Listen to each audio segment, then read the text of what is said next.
እንዴት አላችሁ የተወደዳችሁ? ትላንት ምሽት በሳንቲያጎ ቤርናቤው በሪያል ማድሪድ እና በኦላምፒክ ደ ማርሴይ መካከል የተደረገውን የቻምፒየንስ ሊግ ጨዋታ ሪያል ማድሪድ በሁለት የኪሊያን ምባፔ የፍጹም ቅጣት ምት ጎሎች 2-1 በሆነ ውጤት ድል አድርጓል።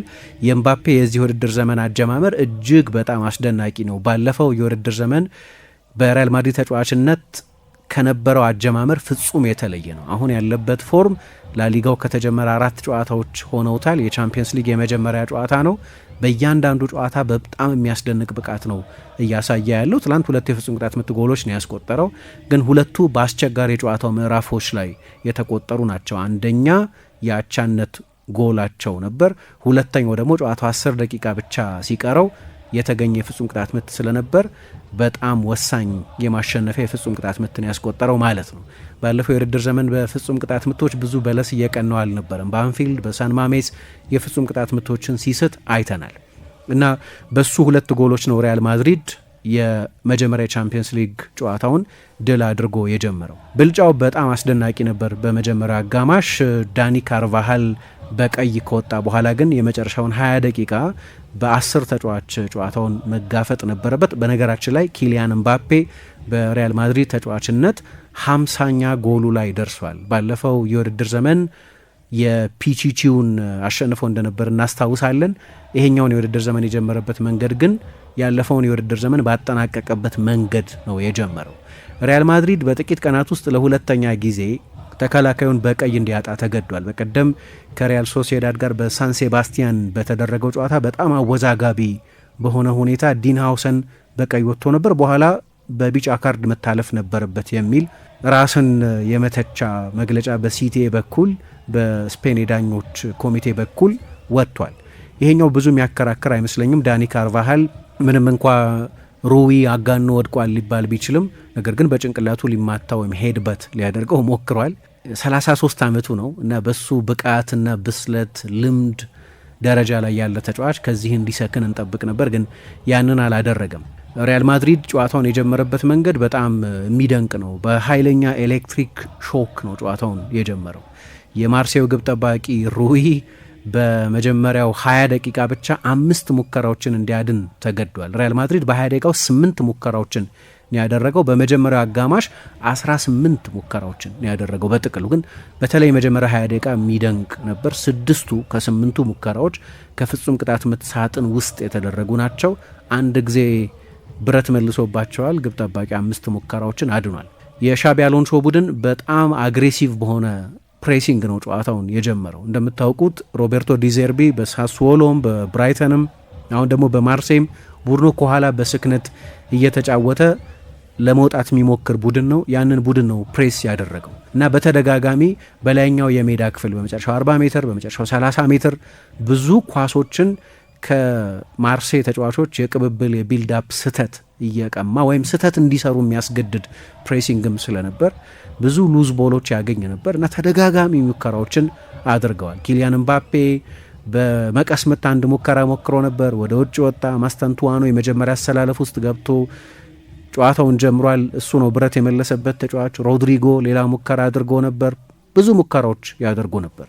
ይሄ የሪያል ማድሪድ አጫዋወት ከዚህ በፊት ከለመድናቸው የሪያል ማድሪድ ቡድኖች በተለየ መንገድ አሰልጣኝ ሻቢ አሎንሶ ቡድኑን ለመገንባት እየሞከረ ጥረት እያደረገ እንደሆነ ምልክት የሰጠ ትልቅ የጨዋታ ባህል ሽግግር ለማድረግ እየሞከረ እንደሆነ የሚያሳይ ነው። ከዚህ በፊት ሪያል ማድሪድ እንደምታውቁት በጣም ቀዝቀዝ ብሎ ነው ጨዋታ ይጀምር የነበረው። ብዙ ሬሞንታዳዎችም የምናየው አንድም በጣም ቀዝቀዝ ባለ መንገድ ጨዋታ የመጀመር፣ ረጅም ሰዓት ያለ ኳስ ማሳለፍ ወይም ዚዳን እንደሚለው ሰፈር በማድረግ መጀመር ነው። ይሄኛው ግን በጣም ኃይለኛ ፍሮንት ፉት የሆነ ቡድኑ መድከም በአካል መዛል እስኪጀምር ድረስ በጣም የሚያስደንቅ ፕሬሲንግ ነው የነበረው። ለረጅም ጊዜ ከሪያል ማድሪድ እንደዚህ አይነት አጫወት አላየንም። የሙከራዎቹ መጠን መብዛት ብቻ ሳይሆን የጎል እድሎቹ ይፈጠሩበት የነበረው መንገድ የቡድኑ የፕሬሲንግ ውጤቶች ናቸው። አሰልጣኙ በድጋሚ ቪኒሽስ ጁኒዮርን ተጠባባቂ ወንበር ላይ አስቀምጦ ነው የጀመረው። በተለይ ይሄ ያልተጠበቀ ነው። ያው ባለፈው ከሪያል ኦቪዬዶ ጋር በነበረው ጨዋታ እንደዚሁ ተጠባባቂ ወንበር ላይ አስቀምጦት ነበር። እንዲያውም ከጨዋታው በኋላ ምን አይነት መልእክት ሊያስተላልፍ እየሞከረ ነው የሚል አንድ ፕሮግራም ሰርተን ነበር። ይሄኛው ጨዋታ ደግሞ በአውሮፓ ጨዋታ ነው፣ በቻምፒየንስ ሊግ ጨዋታ ነው። ቪኒሽስ ተጠባባቂ ወንበር ላይ ሆኖ ሮድሪጎ በሱ ፈንታ የተጫወተው። ሌሎች አዳዲስ ፈራሚዎቹን ጨዋታውን እንዲጀምሩ አድርጓል። ለምሳሌ ካሬራስ ከጥሩ ዝውውሮቻቸው መካከል አንደኛው ነው። ከቤንፊካ ያመጡት የቀድሞ የሪያል ማድሪድ አካዳሚ ተጫዋች ግን ወደ ማንቸስተር ዩናይትድ ሄዶ የነበረ ተጫዋች ነው። እሱ ጨዋታውን ጀምሯል። ማስታንቱዋኑ በጣም ወጣት ቢሆንም አሰልጣኝ አሎንሶ እዚህ ተጫዋች ላይ ያለውን እምነት እንደሚያሳይ የመጀመሪያ አሰላለፍ ውስጥ እንደዚሁ ገብቶ ጀምሯል። ስለዚህ ሮድሪጎ በግራ በኩል ሲጀምር ማስታንቱዋኑ በቀኝ በኩል የሪያል ማድሪድ የክንፍ ተጫዋች ሆኖ ነው ጨዋታውን የጀመረው። አርዳ ጉለር እንደዚሁ ጠለቅ ያለ የፕሌሜኪንግ ኃላፊነት ከቫልቬርዴና ከሹዋሜኒ ፊት ከኤምባፔ ኋላ ያለውን ቦታ ይዞ ነው ጨዋታውን የጀመረው። ስለዚህ እንደዚህ አይነት ውሳኔዎችን ወስኗል። የቀይ መስመር የተከላካይነት ቦታ ፉክክር እንደሚኖርበት እንጠብቃለን። ምክንያቱም ሁለት በጥራት የላቁ ተጫዋቾች አሉት አሰልጣኝ አሎንሶ። ትሬንት ነበር ትላንትና የተሰለፈው፣ ነገር ግን ገና 3 ደቂቃ እንደሆነው የሃምስትሪንግ ጉዳት ገጥሞት ወጥቷል እና ሪያል ማድሪድ ብዙ ሙከራዎችን ያደርግ የነበረው በመጨረሻው 20-30 ሜትር ከማርሴይ ተጫዋቾች በሚቀማቸው ኳሶች ነው። ነገር ግን ጨዋታው እየሄደ ከነበረበት መንገድ በተቃረነ ሁኔታ ማርሴይ መጀመሪያውን ጎል አስቆጠረ። አርዳ ጉለር ነው ኳሱን የተቀማው። ሜሰን ግሪንውድ የቀድሞ የማንቸስተር ዩናይትድ ተጫዋች ደግሞ ከማድሪድ ጋር የመጫወት ታሪክ አለው። አምና በሄታፌ በውሰት ተሰጥቶ ይጫወት ስለነበር እና ሄታፌ ደግሞ የማድሪድ ከተማ ቡድን እንደሆነ ይታወቃል እና እሱ ነው ኳሱን የቀማው። ኳሱን እየገፋ ሄዶ ነው ለቲሞቴ ዌያ ኳሱን የሰጠው እና ማርሴይ 1-0 መምራት ጀመረ። ጨዋታውን ሪያል ማድሪድ በብዙ ሙከራዎችና በከፍተኛ ብልጫ ይጀምረው እንጂ አንድ ስህተትና አንድ ትራንዚሽን ማርሴይን እንዲመራ አድርጎት ነበር። ግን ማድሪድ ማጥቃቱን አላቆመም። በተደጋጋሚ ለቡድኑ በጣም ቁልፍ ለሆነው ተጫዋች ለኪሊያን ኤምባፔ ኳሱን ለመስጠት ይሞክሩ ነበር። በሁለቱ የመሀል ተከላካዮች መካከል ይገኛል። ጠለቅ ብሎ ኳስ ይቀበላል። ሮድሪጎ ወዳለበት የሜዳ ክፍል ወደ ግራ ድልቶ እንደዚሁ ከመስመር ይነሳል። ነገር ግን ጎል የሚያስቆጥሩበትን እድል ያገኙት ኮንዶግቢያ የፍጹም ቅጣት ምት ሳጥን ውስጥ በሰራው ጥፋት ምክንያት ነው የፍጹም ቅጣት ምቱ የተገኘውና ኪሊያን ኤምባፔ ሪያል ማድሪድን አቻ ያደረገው። ሪያል ማድሪድ በዛው መንገድ ጨዋታውን በጀመረበት በላይኛው የሜዳ ክፍል ፕሬስ እያደረገ ለመቀጠል ሞክሮ ነበር። ግን ቡድኑ ለዚህ አልተሰራም። ለነገሩ እስካሁን ድረስ ወጣቶች ናቸው። ሻቢ አሎንሶ ወደዚህኛው አጫወት ለማምጣት ጥረት እያደረገ ነው። ግን እንዲህ አይነት አጫወት ደግሞ የተዋጣለት ፕሪሲዝን ይፈልጋል። ሪያል ማድሪድ በዓለም የክለቦች ዋንጫ ላይ በነበረው ተሳትፎ ምክንያት የውድድር ዘመኑን ሲጀምር 2 ሳምንት ብቻ ነው የቅድመ ውድድር ዘመን ዝግጅት ያደረገው። አንድ የፕሪሲዝን ጨዋታ ብቻ ነው ያደረገው እና 90 ደቂቃ በዚህ አይነት ኢንቴንሲቲ መቀጠልም በጣም አስቸጋሪ ነው እና ታንክ ውስጥ የነበረው ነዳጅም አለቀ ማለት ነው እና በዛው ተመሳሳይ ኢንቴንሲቲ መቀጠል አስቸጋሪ ነበር። ከዚያ በኋላ ነው የሮቤርቶ ዲዘርቢ ቡድን በሪያል ማድሪድ ፕሬሲንግ ጀርባ ያሉ አንዳንድ ስፔሶችን ማግኘት፣ ጨዋታው ላይ የበለጠ ኮንሶሊዴት ማድረግ የጀመረው እና አንዳንድ ሙከራዎችንም ማድረግ ጀመረ። ቲቦ ኮርቶ አንዳንድ አደገኛ ሙከራዎችን ማዳን ነበረበት። በተለይ ደግሞ ከጀርባ የሚደረጉ የግሪንውድና የቲሞቴ ዌያ አልፎ አልፎ የኦባሚያንግ ሩጫዎችን ለመቆጣጠር ቸግሯቸው ነበር። የሪያል ማድሪድ ሃይላይን እነዚህን አደጋዎች የመከላከል የመቋቋም ችግር ነበረበት እና እንዳልኩት ደግሞ ኢንቴንሲቲውም እየቀነሰ መጣ እና በኋላ በሁለተኛው አጋማሽ የካርቫሃል መውጣት ለማርሴይ ትልቅ አድቫንቴጅ ይሆናል ብለው መገመት ይቻል ነበር። ያ ኒውሜሪካል አድቫንቴጅ ስለነበር በኋላ ወዲያውም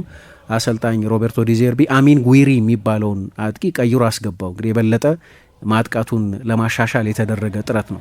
ልክ ከካርቫሃል በቀይ መውጣት ከጥቂት ደቂቃዎች በኋላ የተደረገ የማጥቃቱን ጥራት ከፍ የሚያደርግ ተጫዋች ቀይሮ ያስገባበት ነው። ከዛ በፊትም እንደ ኢጎር ፓሻው፣ አርቱር ቬርሚረን አይነት ተጫዋቾችን ቀይሮ አስገብቶ ነበር። ሻቢ አሎንሶ ያኔ ተከላካይ ማስገባት ነበረበት የግድ ራውል አሴንሲዮን ነበር ያስገባው። ስለዚህ ለአቻ እንደሚጫወት ይመስል ነበር። ነገር ግን ቪኒሽስ ተቀይሮ ነው የገባው።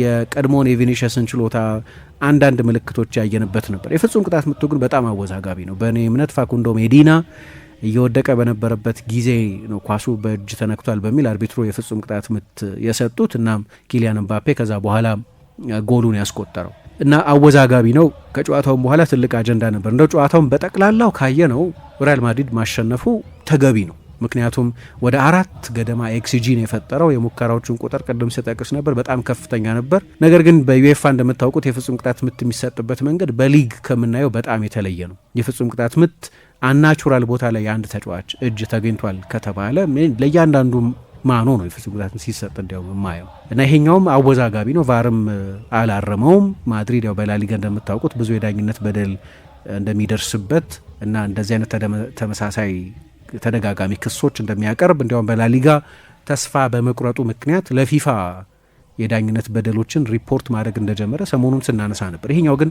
በጣም አወዛጋቢ ነው እና በጠቅላላው በጨዋታው ላይ የነበረው ብልጫ ግን በተለይ በመጀመሪያ አጋማሽ አስደናቂ ነበር። ከ18ቱ ሙከራዎች 11ዱ ኢላማቸውን የጠበቁ ነበሩ። ሪያል ማድሪድ በአንድ አጋማሽ በ20 ዓመት ጊዜ ውስጥ እንዲህ አይነት ሙከራዎች ሲያደርግ ታይቶ አያውቅም።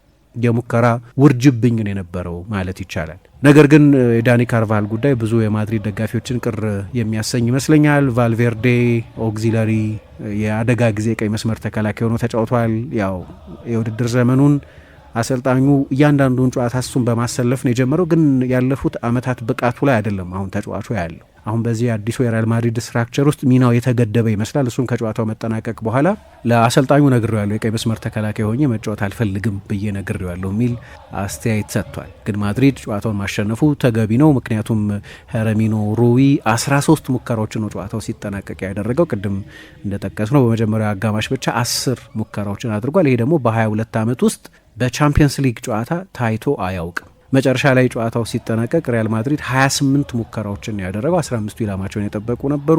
3.65 ነው ኤክስጂው። በእርግጥ የፍጹም ቅጣት ምቶቹ የኤክስጂውን መጠን ከፍ አድርገውታል፣ ግን ብልጫው ጥያቄ የሚነሳበት አይመስለኝም። የማርሴይ እቅድ ሊሰራ ነበር፣ ነገር ግን መጨረሻ ላይ እንግዲህ በቤርናቤው መጫወት ሁልጊዜ አስቸጋሪ ነው እና ውሳኔው የሚያከራክር ቢሆንም ግን የፍጹም ቅጣት ምት ተገኝቶ ሪያል ማድሪድ አሸንፎ በቻምፒየንስ ሊግ ታሪክ 200ኛ ድላቸው ነው።